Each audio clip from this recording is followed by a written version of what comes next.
Hello friends, today we are going to see the second video of sequencing model. In the previous video we seen how to process n jobs through two machines. In this video we are going to see how to process n number of jobs through three machines. Okay, before proceeding with the problem, let's revise the basics first.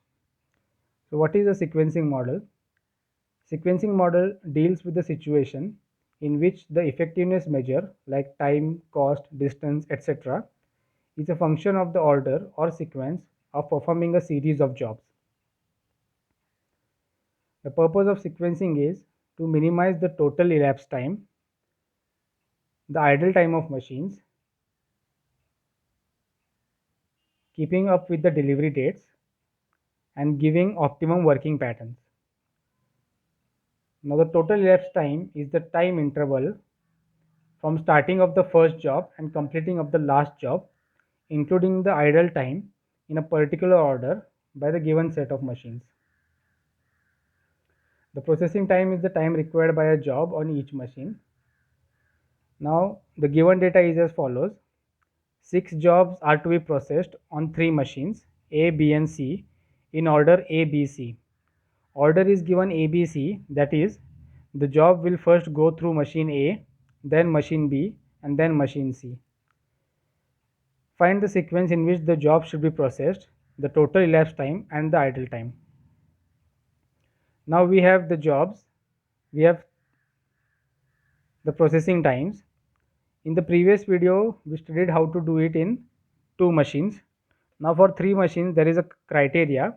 If that criteria is satisfied, we can proceed with the Johnson's rule. So the criteria is minimum processing time of A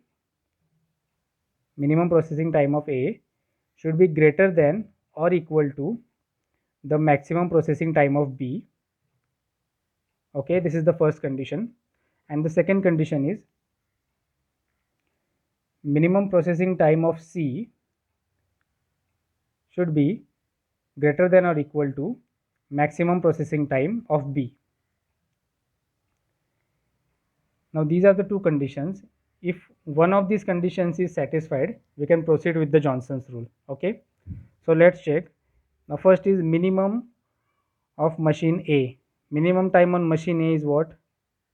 Here you can see 2 is the minimum time. Okay, so here minimum machine A is 2. What is the maximum of machine B? The maximum processing time on machine B is 8. Okay, and the condition should be, it should be greater than or equal to. Here the condition is not satisfied. Okay, first condition is not satisfied. Let's check the second condition. Minimum processing time on machine C. Now here what is the minimum processing time?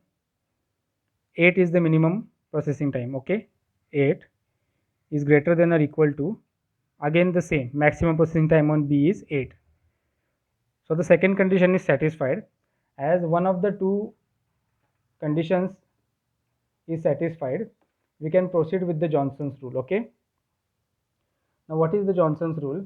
First is we have to convert the data in the form of n jobs and 2 machines. Okay, now the data is in the form of n number of jobs and 3 machines. Now we have to convert it in the form of n number of jobs and 2 machines. So how can we do that? It is a simple process of addition. What we have to do, first I'll write down here jobs. Okay, now for converting 3 machines into 2 machines, first will be, this column will consist the addition of A plus B, processing time of A plus processing time of B, and the second column will have processing time of B plus processing time of C. Here the job sequence will be same because we have not yet worked out the optimal sequence. Okay, now A plus B, 8 plus 3 is 11, 12 plus 6 is 18, 5 plus 4 is 9, 2 plus 6 is 8, 9 plus 3 is 12, 11 plus 1 is again 12. Now similarly, we'll work out this column B plus C now. Okay, now 8 plus 13, 8 plus 13 is 21. 6 plus 14 is 20. 4 plus 9 is 13. 6 plus 12 is 18. 3 plus 8 is 11. 1 plus 13 is 14. Now, the given data was in n jobs and 3 machines. We have converted it to n jobs and 2 machines. Okay. Now, the next step is we have to find out the optimal sequence in which the jobs can be processed.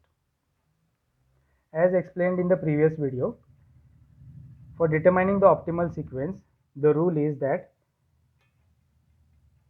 the machine having the least processing time is taken first. First preference is given to the machine having the least processing time. Now if let's say, now this is machine 1 and this is machine 2. If the first job having the least processing time comes in first column, that is of machine 1, we'll write it on the left hand side. If it comes in the second column, that is in machine 2, we write it on the right hand side. This concept will be clear as we proceed. Okay, now between these two columns, let's see what is the least processing time. Now if you see, out of these two columns, 8 is the least processing time, which is of job number 4, and it belongs to the first machine. So we'll write it on the left hand side, that is job number 4 is to be processed first. Job number 4 is done, so we'll just strike it out so that we don't take it into consideration. Now out of the remaining jobs, what is the least processing time? Now if you see, after 8, 9 is the least processing time, which is of job number 3, and it comes in the first column. So again we'll write 3 on the left hand side. Okay, 4, 3. Now we'll also strike out 3. Now again, next is the least processing time. Now if you see, the least processing time is of 11, which belongs to job number 5 and job number 1. Now the processing time is same. Now in this case, we can take any of the machine. Now let's say if I take machine 5, it comes in the job 5, it comes in the second column. So I'll write 5 in the right hand side. 5 is done, so we'll strike it out. Next is job 1, which has processing time 11 on machine 1. As it is on machine 1, it will come in the left hand side. So here we get 1. I'll also strike out 1. Now job number 6 and job number 2 is remaining. Now which is the least processing time? Here 12 is the least processing time. It comes in machine 1. So we'll write 6 in the left hand side. I write 6 over here. 6 is now out of the picture. Now remaining is 2. We'll just write 2 over here. Now from here we get the optimal sequence as 4, 3, 1, 6, 2, 5. Job number 4 will be processed first. Job number 5 will be processed last. Now here we have the first part of our answer. We have to find the sequence in which the job should be processed, the total elapsed time and the ideal time of each machine. Now we have the sequence.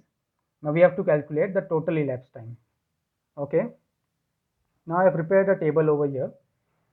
I'll just fill it up. First column we have jobs. Okay. Now here we have to write the optimal sequence. Okay, which is 4, 3, 1, 6, 2, 5. 4, 3, 1, 6, 2, 5.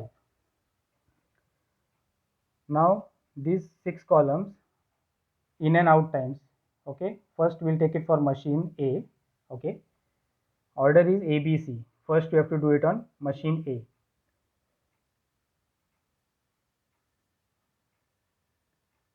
So for machine A, in this column we'll write the in time, in this column we'll write the out time.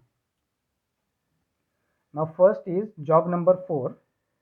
Now please remember, we have to forget this table now. Okay, this table was only here to help us in finding out the optimal sequence. Please don't refer this table while calculating the values of this table. Okay, I'll just cover it. So this will be now be out of the picture. First is job number 4, and we are now working the time of machine A. So for job number 4, the processing time on A is 2. The machine will start, so the in time will be 0.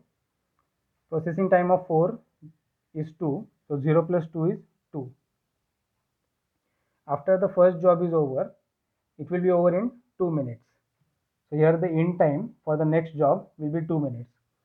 Now the processing time on machine A for job number 3 is 5. So 2 plus 5 we get 7. Okay, second job is also done. Now again 7 will be the in time for the next job. For job number 1, the processing time on machine A is 3 minutes. 7 plus 3 is 10.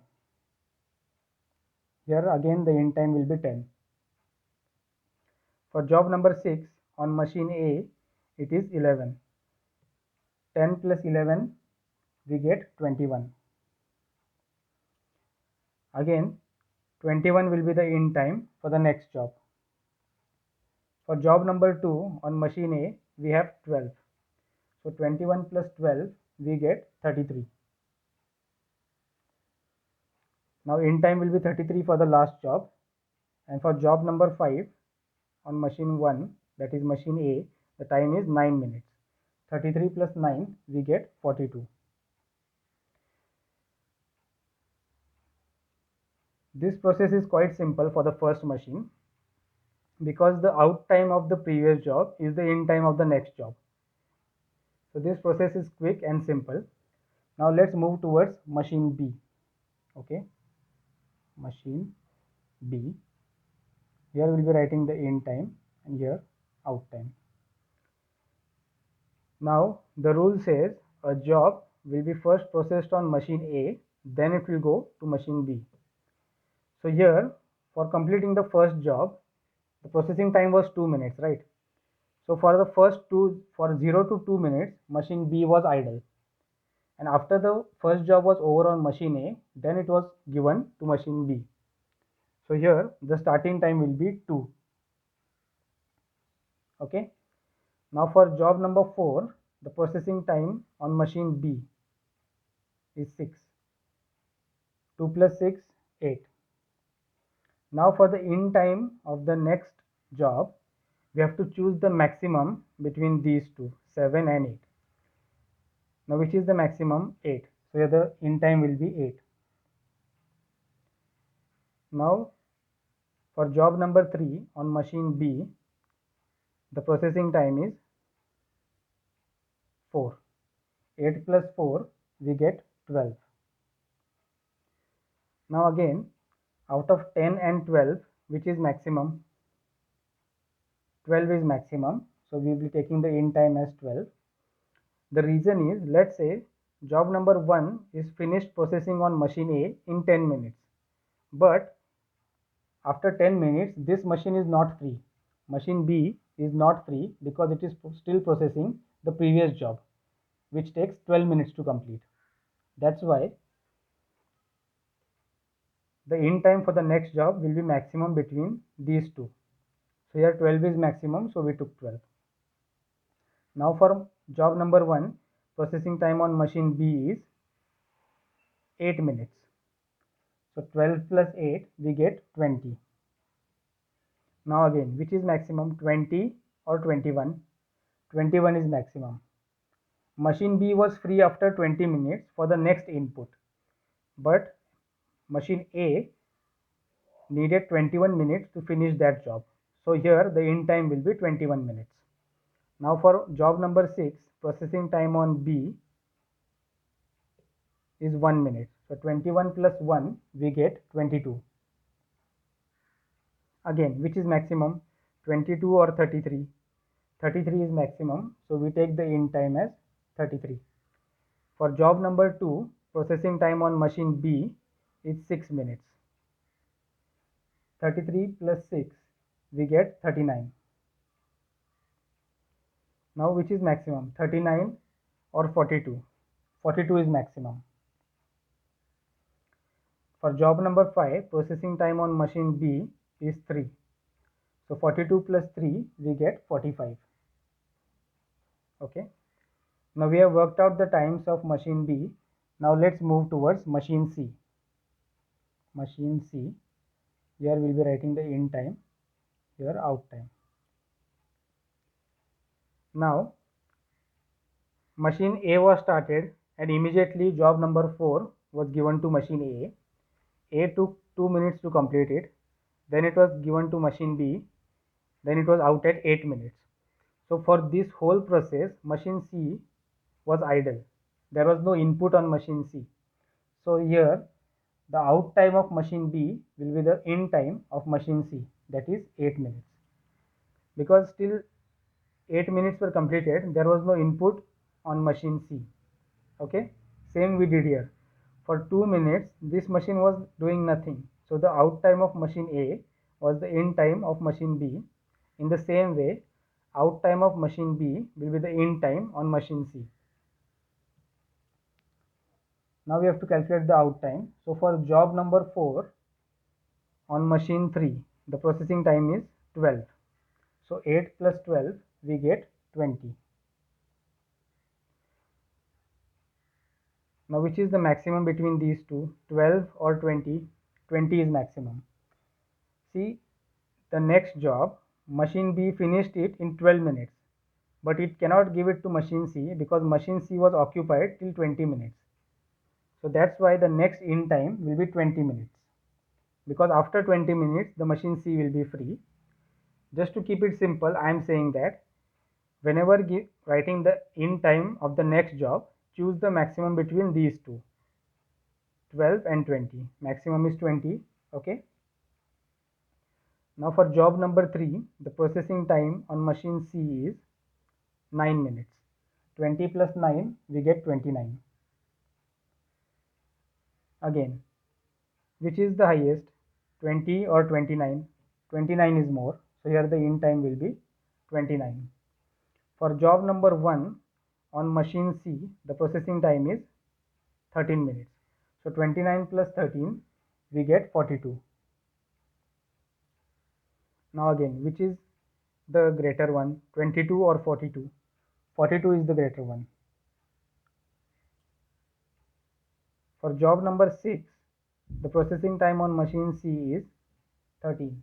So 42 plus 13, we get 55. For in time of the next job, which is maximum, 39 or 55? 55 is maximum. So the in time of the next job on machine C will be 55. For job number 2, what is the processing time on machine C? It is 14. So 55 plus 14, we get 69. Now which is maximum, 45 or 69? 69 is maximum. So the in time for the last job will be 69 minutes. For job number 5, the processing time on last machine is 8. So 69 plus 8, here we get 77. Okay, our table is completed. We have the in and out time of each and every job on all the machines. Okay, so now what we have asked, the total elapsed time. The total elapsed time to finish all the jobs will be the last out time on machine C, which is 77 minutes. So our second part of the answer, that is total elapsed time, total elapsed time is 77 minutes. In the question it is mentioned that the time needed in minutes for each job is given. So this data is in minutes. Okay. We have the second part of our final answer, that is the total elapsed time. Now we have to calculate the idle time. We have to calculate the idle time of each machine. Okay. So we'll go machine wise for that. First we'll calculate the idle time of machine A. Here I'll write idle time of A. The process of calculating idle time is simple. As soon as the working was started, input was given on machine A. It was started at 0 and immediately job 4 was given. So here it is 0, and again to calculate the idle time we check diagonally. 2 minus 2 is 0, 7 minus 7 is 0, 10 minus 10 is 0, 21 minus 21 is 0, 33 minus 33 is 0. As soon as one job was completed, next one was immediately given. So here the idle time of machine A will be the total elapsed time, which is 77 minutes.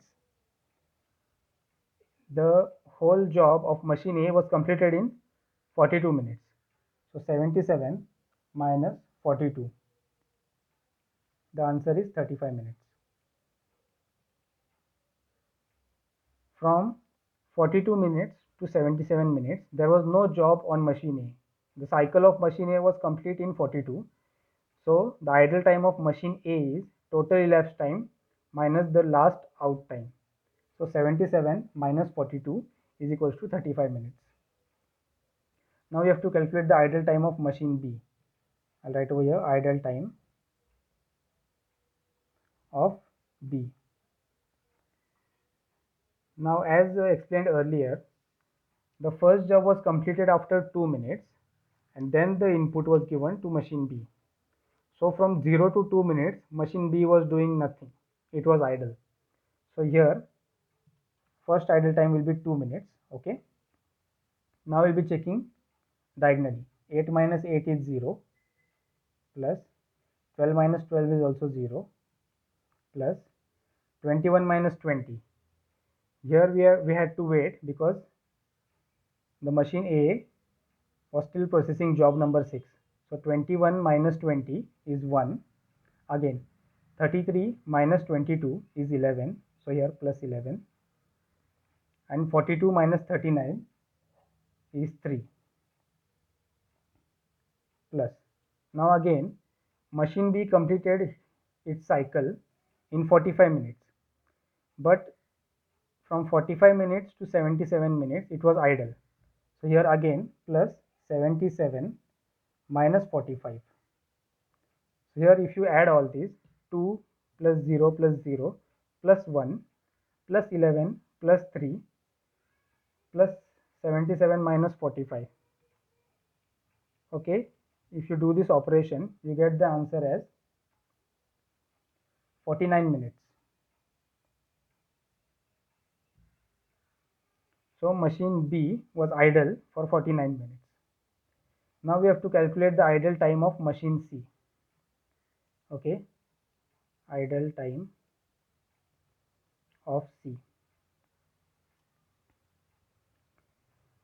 Again the in time is 8, that is from 0 to 8 minutes machine C was doing nothing, it was idle. So your first value will be 8 plus 20 minus 20. Now we'll be checking diagonally. 20 minus 20 is 0. Okay, again plus 29 minus 29 is also 0.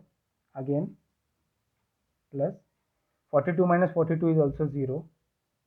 Again plus 55 minus 55 is 0. Okay, 0 plus 69 minus 69 is 0. So here 8 plus 0 plus 0 plus 0 plus 0 plus 0, which gives 8 minutes. That is machine C was idle for 8 minutes. Our numerical is complete. We had to calculate the sequence in which the job should be processed. We did it over here. The total elapsed time is 77 minutes. That is the last out time of machine C.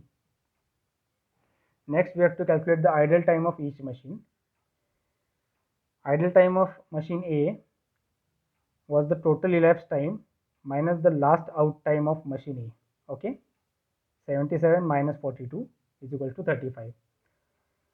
Idle time of machine B was, first it was idle over here, then we checked diagonally, we got some values, then again for the last one from 45 minutes to 77 minutes it was idle, so this was also taken into consideration. After adding these we got the value as 49 minutes. And for machine C, the first in time was 8 minutes, So from 0 to 8 minutes it was idle. 8 plus the diagonal checks, we got values at 0. So machine C was idle for 8 minutes. That's it, friends. This is how to solve the numerical of processing n jobs on 3 machines. First, we have to check the conditions. If one of the conditions is satisfied, we can proceed with this method. This is called as the Johnson's rule. I see that while checking some papers, students make mistakes. While calculating the processing times, they take values from this table, which is wrong. This table is only useful in calculating the optimal sequence. After that, this table has no use. We have to calculate the processing time based on these values. So please keep that thing in mind. I hope this video was clear. If you have any doubts, please let me know in the comment section. If you understood this video, please like this video, share it with your friends, and subscribe to my channel. Thank you for watching.